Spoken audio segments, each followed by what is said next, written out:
Everyone in the Galactic Core switched off their screens at once. 27 million pairs of eyes dimmed in unison. In the next 67 seconds, the fate of a 3,000-year-old empire would be sealed by a single broadcast. The recycled air on Helix 11 carried the metallic tang of industry and confinement. Lisa Martinez wiped her brow as she calibrated a worn circuit board, her nimble fingers navigating the intricate pathways with practiced precision.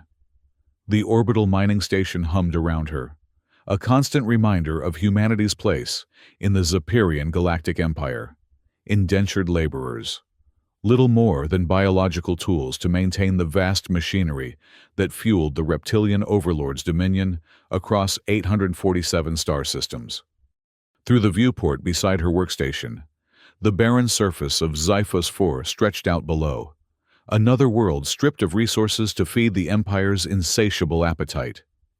The station's corridors echoed with the rhythmic clanking of machinery and the occasional bark of orders from Zephyrian guards, their green scales gleaming under the harsh industrial lighting. Lisa had never known any other home.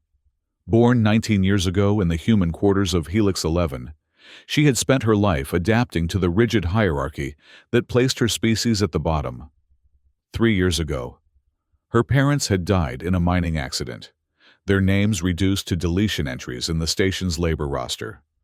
Since then, she had thrown herself into her work, excelling at machine repairs to ensure her continued usefulness to the Empire. Maintenance Technician 478B. A mechanical voice blared over the intercom. Report to Communications Hub 12 for emergency servicing. Lisa quickly gathered her tools. The station's AI rarely made direct assignments, which meant the repair was urgent.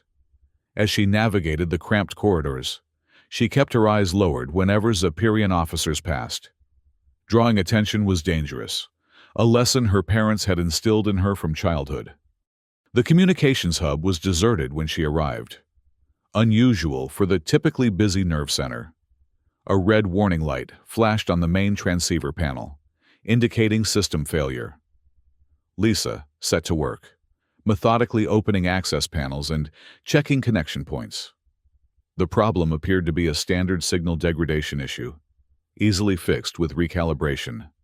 As she adjusted the transceiver's settings, a strange garble of voices leaked through her headset, fragments of conversation in High Zephyrian, a dialect typically reserved for military and governmental communications.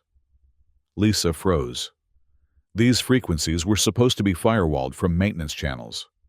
Curiosity battled with caution as the voices continued. She recognized formal titles, Grand Marshal Vexer and Warlord Thelcor, spoken with urgency, against every instinct for self-preservation. Lisa reached into her pocket and retrieved a small recording device, a forbidden possession for humans, and connected it to the transceiver. For 90 minutes, she recorded the conversation while pretending to troubleshoot the system. Her heart pounded so loudly, she feared the security sensors might detect her elevated vitals. When the voices finally ceased, Lisa quickly disconnected her device, completed the authorized repairs, and hurried back to her quarters. In the cramped dormitory she shared with 12 other human workers, Lisa waited until the night cycle before retrieving her battered datapad from beneath her thin mattress.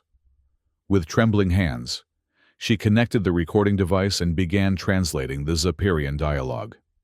What she found made her blood run cold. Project Purge Nova, commence on Galactic Standard Day, 2441.032, one voice had stated. The human infestation has served its purpose. Our autonomous labor drones are ready for deployment. The recording outlined a systematic extermination plan, engineered mining accidents, controlled reactor meltdowns, and tailored pathogens designed to eliminate humans across 21 key colonies. 4.2 million lives erased in just 17 days. Once the human workforce was decimated, autonomous drones would replace them, removing the Empire's reliance on unpredictable biological assets. Lisa sat frozen, the datapad's dim light illuminating her face in the darkness. The fate of billions of humans across the Empire rested in her hands. She could destroy the recording and hope to survive the coming purge, or risk everything to warn others. In that moment, alone in the darkness, Lisa Martinez made a decision that would alter the course of galactic history. Over the next 3 days, Lisa methodically prepared her warning. Working during her sleep cycles, she translated key phrases from the recording and constructed an encrypted message.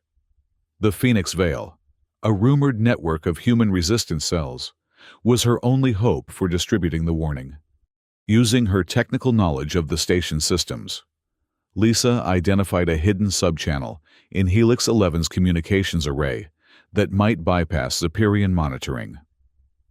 On the 4th night, she uploaded fragments of her recording to 7 different transmission nodes, each directed towards suspected human enclaves. The Kepler sector underworld, where Jake Morrison, her distant cousin, worked as a foreman. The Titan 9 factory collective, overseen by technician Sarah Lynn. The Zephyr Prime Lab network, where Dr. Alex Harper conducted research under Zephyrian supervision. 4 smaller resistance outposts scattered throughout Outer Rim processing stations. Each data package contained the raw audio, her partial translation, target coordinates, and the kill schedule.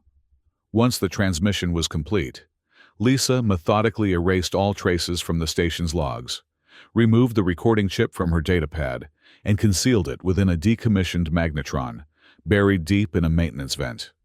For 2 days, nothing happened. Lisa continued her work, exhaustion gnawing at her as she maintained her routine while constantly scanning for signs that her transmission had been detected. On the 3rd day, as she repaired a faulty power coupling, the station's security alarm blared. "Attention all personnel," the announcement echoed. "Security breach detected in communications.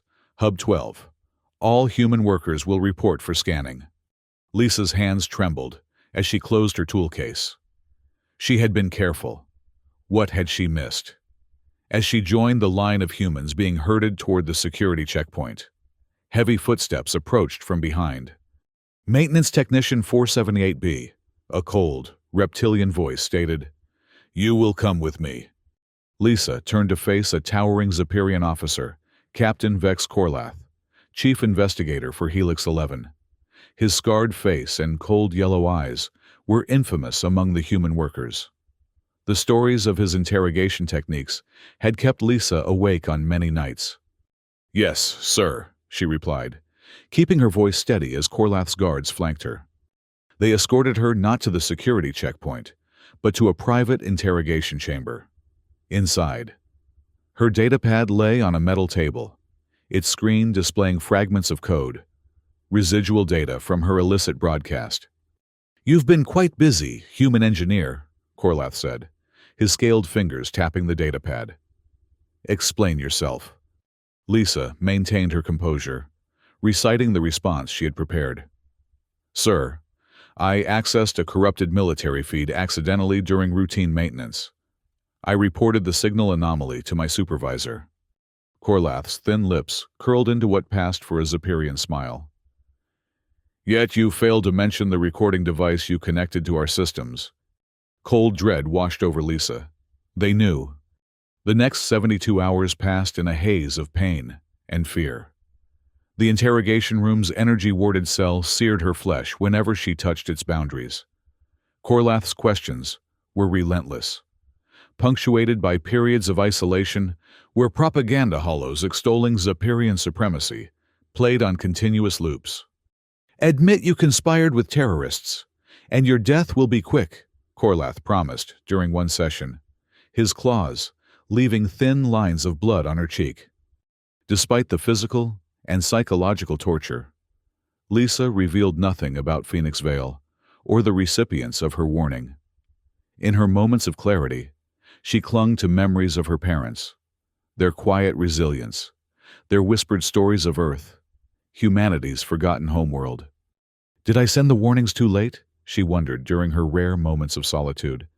"Could I have done more?" On the 4th day, the Grand Inquisitor of the Zephyrian High Council arrived on Helix 11.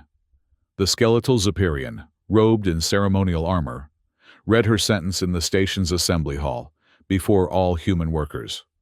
Lisa Martinez, serial designation 478B, is hereby found guilty of espionage, conspiracy, and sedition against the Zephyrian Empire.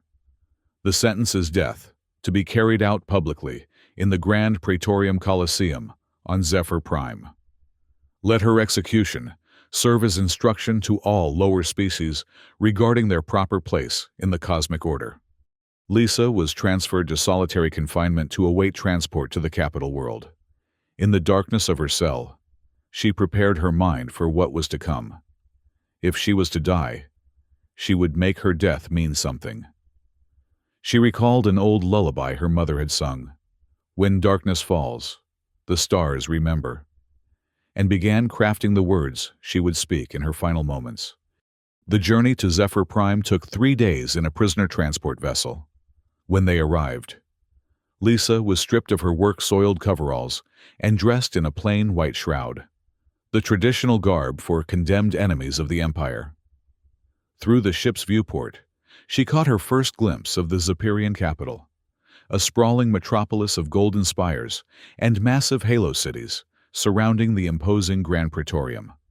Guards transferred her via anti-gravity lift through a network of underground tunnels leading to the Colosseum's entrance.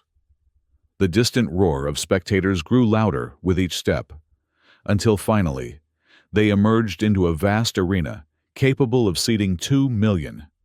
Giant holoscreens displayed her approach from multiple angles, broadcasting her face to every corner of the Empire. Supreme Chancellor. Them Morden stood before the central execution dais, his gold-embroidered vestments gleaming in the artificial sunlight. The ancient ruler of the Zephyrian Empire raised his arms for silence as Lisa was brought forward, bound by cobalt-blue energy cuffs that punished even the slightest movement with searing pain. "Citizens of the Eternal Empire," Morden's voice boomed across the arena and through broadcast satellites to every Zephyrian colony. "Today, we witness justice served upon a saboteur who dared to threaten our prosperity and peace."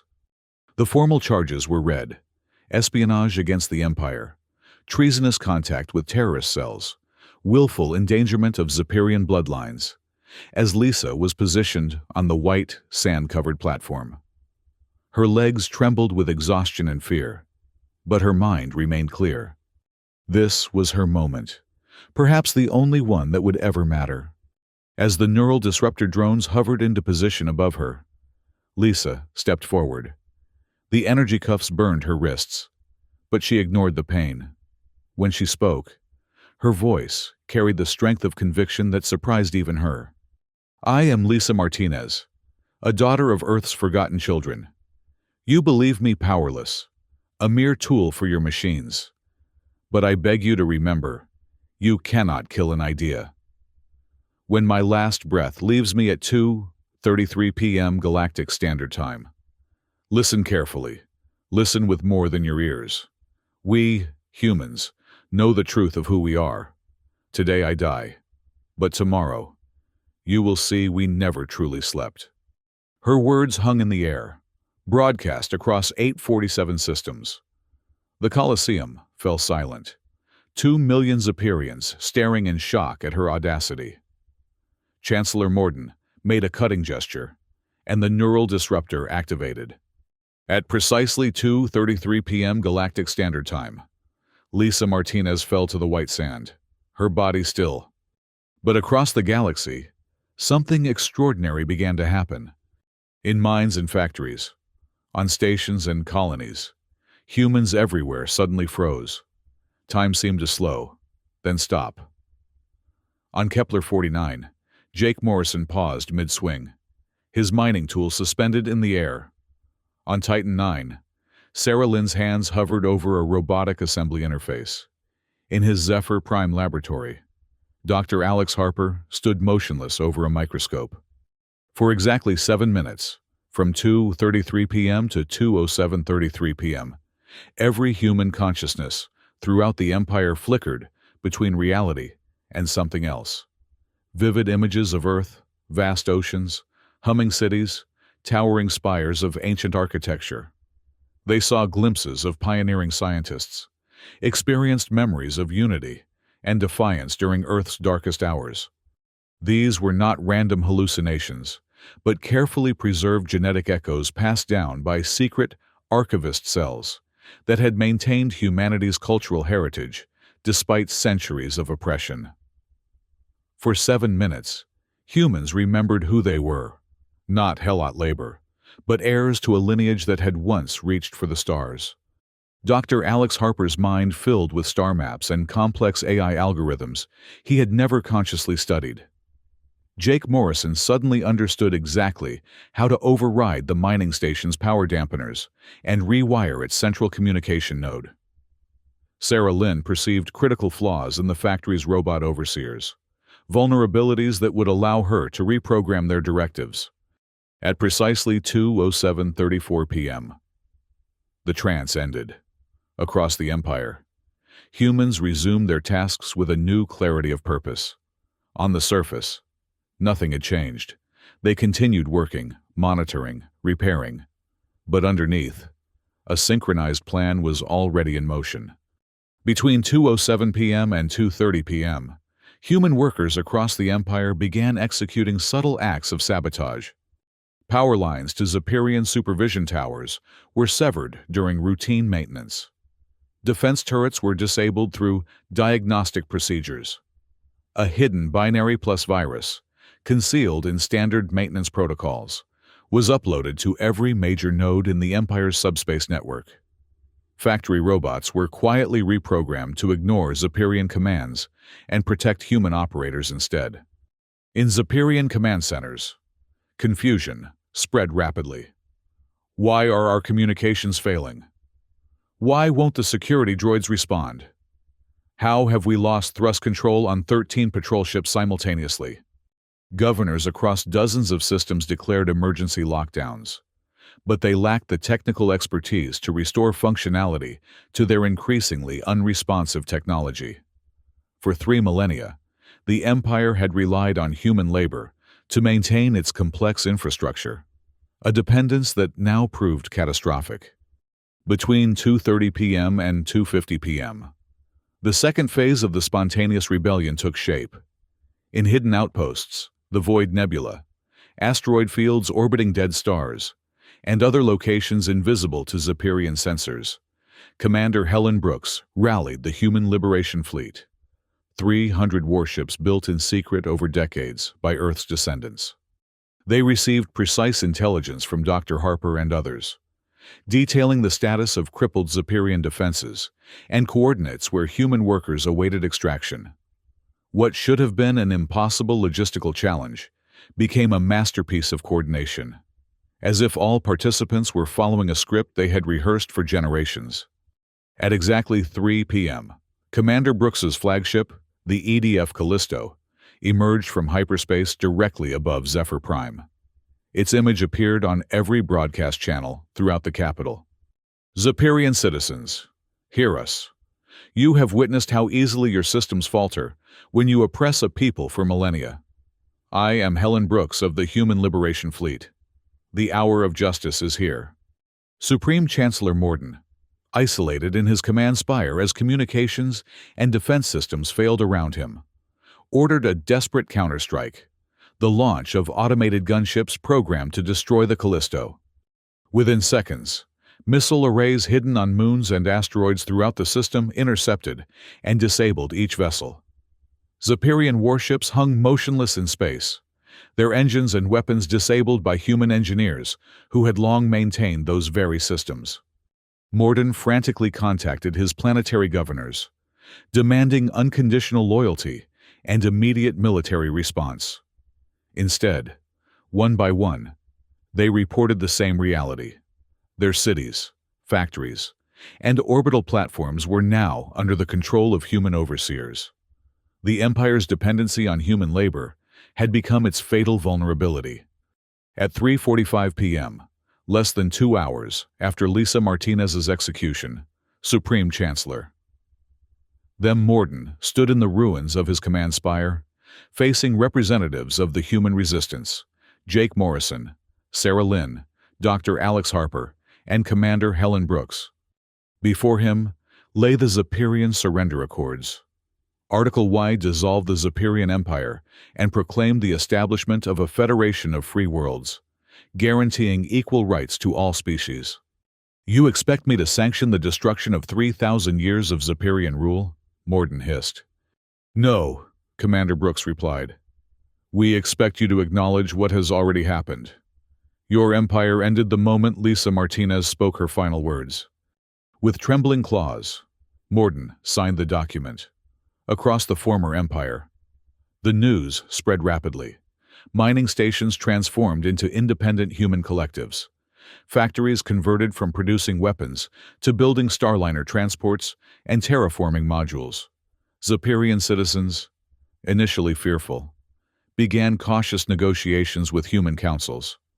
On Earth echo channels throughout the new Federation, Lisa Martinez's final words became the inaugural broadcast. "We always have been more than machines. We always will be free." Monuments rose on liberated worlds honoring her sacrifice. Her name became synonymous with courage and unity, a symbol of how a single voice could topple an empire not through force, but through truth. Helix 11, once a prison of labor, was transformed into the seat of the newly formed Helix Council, where humans and Zephyrians worked to rebuild trust between their species. Below the council chambers, a simple plaque bore Lisa's words. "Every star remembers the courage of one who dared to speak." The revolution that had seemed impossible for 3 millennia had required only 67 seconds to ignite, and less than 2 hours to complete. The Zephyrian Empire, built on the assumption that humans were merely useful tools, discovered too late that tools in conscious hands can reshape the universe. Jake Morrison stood at the viewport of the transformed Helix 11, watching ships of the new Federation patrol the system. 3 months had passed since the Day of Awakening. The memory of his cousin Lisa remained a constant presence. Her courage had lit the spark that ignited their collective liberation. "We received another transmission from the Arcturus sector," Sarah Lynn said, joining him at the viewport. Her expertise with robotics had proven invaluable during the uprising, reprogramming entire factories of drones to protect rather than harm. "More colonies ready to join the Federation?" Jake asked. Sarah nodded. 17 systems in the Outer Rim. The Zephyrians there surrendered without resistance. The transition had been remarkably peaceful across most of the former empire.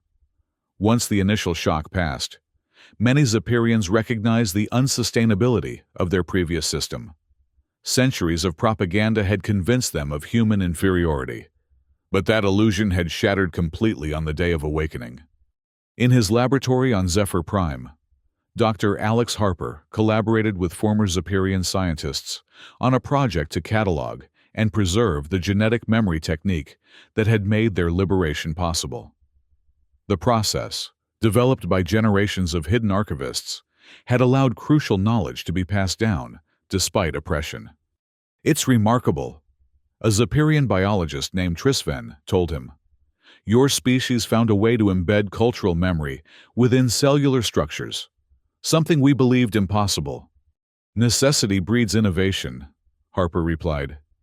"When you cannot teach openly, you find other ways to preserve knowledge." The revelation of humanity's hidden capabilities had transformed the Zephyrians' understanding of their former servants. What they had dismissed as simple labor units were, in fact, a species with extraordinary adaptive abilities and resilience.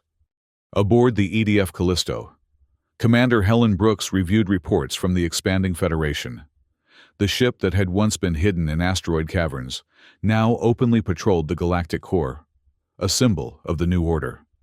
"The Zephyrian High Council representatives have requested another meeting," her executive officer reported. "They want to discuss integration protocols for their remaining military assets." Brooks nodded. "Schedule it for tomorrow, and make sure Jake Morrison attends. His experience with the mining sectors gives him valuable perspective." The new Federation's leadership structure intentionally balanced power between various human factions and cooperative Zephyrian officials. No single authority could dictate policy, a direct response to the autocratic system they had overthrown. As these changes unfolded across the galaxy, Captain Vex Korlath sat in a detention cell on Helix 11, awaiting trial for crimes against humanity. The former chief investigator had been captured during the uprising, attempting to destroy evidence of his involvement in interrogation programs. Jake Morrison visited him occasionally, not out of cruelty, but curiosity. Today, he found Korlath staring at the cell wall, his once intimidating presence diminished. "The council has reviewed your case," Jake informed him. "Your trial begins next week." Korlath's yellow eyes fixed on him. "How did you do it? How did millions of humans coordinate without communication?" Jake considered how to explain something that had no simple explanation. "We always remembered who we were, even when you tried to make us forget. Lisa Martinez didn't create our unity. She simply reminded us it was already there." The former captain turned away. "One human girl speaks, and an empire falls. It defies logic." "That's why you lost," Jake replied. "You never understood that we were more than what you allowed us to be." As he left the detention block, Jake's thoughts returned to Lisa. Her sacrifice had revealed the truth that had always existed beneath the surface of their oppression. No empire could survive when built upon the subjugation of beings with consciousness and will. On the anniversary of the awakening, representatives from all 847 systems gathered at the Grand Praetorium, no longer a coliseum of execution, but a forum for cooperative governance. The white sand where Lisa had fallen was replaced by a garden of plants from Earth and Zephyrian homeworlds growing together. Sarah Lynn, now head of the Federation's Technology Council, addressed the assembled delegates. "1 year ago, we witnessed how quickly a system based on dominance can collapse. Our new Federation must stand on different principles: mutual respect, shared prosperity, and the recognition that diversity of perspective strengthens rather than weakens us." Dr. Harper presented the findings of the Genetic Memory Preservation Project, a collaborative effort to understand how humanity had maintained its cultural identity through centuries of oppression. The technique would be preserved not as a weapon, but as a testament to the indomitable nature of consciousness. "What we discovered," Harper explained, "is that memories encoded at the cellular level can be activated by specific emotional catalysts. Lisa Martinez's words, broadcast across the empire, served as that catalyst, awakening what had always been dormant within us." Commander Brooks spoke of the expanding Federation's diplomatic initiatives with neighboring stellar clusters. Species that had long avoided contact with the Zephyrian Empire now expressed interest in dialogue with the new multi-species alliance. And in a symbolic gesture that would have been unthinkable a year earlier, Supreme Chancellor Morden's successor, a moderate Zephyrian named Vex Mora, formally apologized for the Empire's treatment of humanity. "We built our civilization on the false premise that difference justified dominance," Vex Mora stated. "We recognize now that our greatest strength comes not from controlling others, but from combining our unique perspectives. The future belongs not to those who conquer, but to those who cooperate." As the ceremony concluded, Jake Morrison stood at the garden's edge, watching the sunset over Zephyr Prime's capital. Sarah joined him, her expression reflective. "Do you think Lisa knew," she asked, "that her words would trigger the genetic memory response?" Jake shook his head. "I don't believe she knew exactly what would happen, but she understood something more important, that courage inspires courage. That speaking truth, even in your final moments, can change everything that follows." They looked up as the first stars became visible in the darkening sky. "When darkness falls, the stars remember." Sarah quoted from the ancient Earth lullaby that had become the Federation's unofficial anthem. Jake nodded. "And so do we." Across the galaxy, On thousands of worlds and stations, humans and Zephyrians together were building something unprecedented, a society where power came not from domination, but from cooperation. The transition wasn't without challenges, as centuries of prejudice and mistrust couldn't be erased in a single year. But the foundation had been laid for a future neither species could have achieved alone.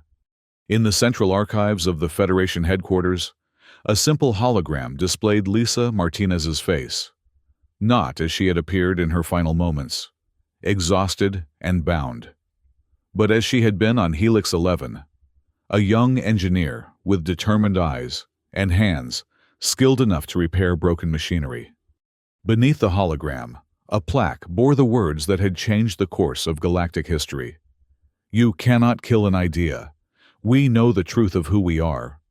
The empire that had ruled for 3 millennia had discovered too late that oppression creates not just victims, but revolutionaries.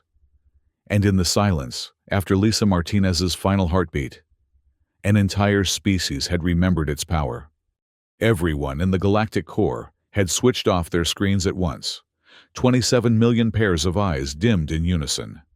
But in the 67 seconds that followed, billions of minds had awakened to a truth that no empire could ever again extinguish.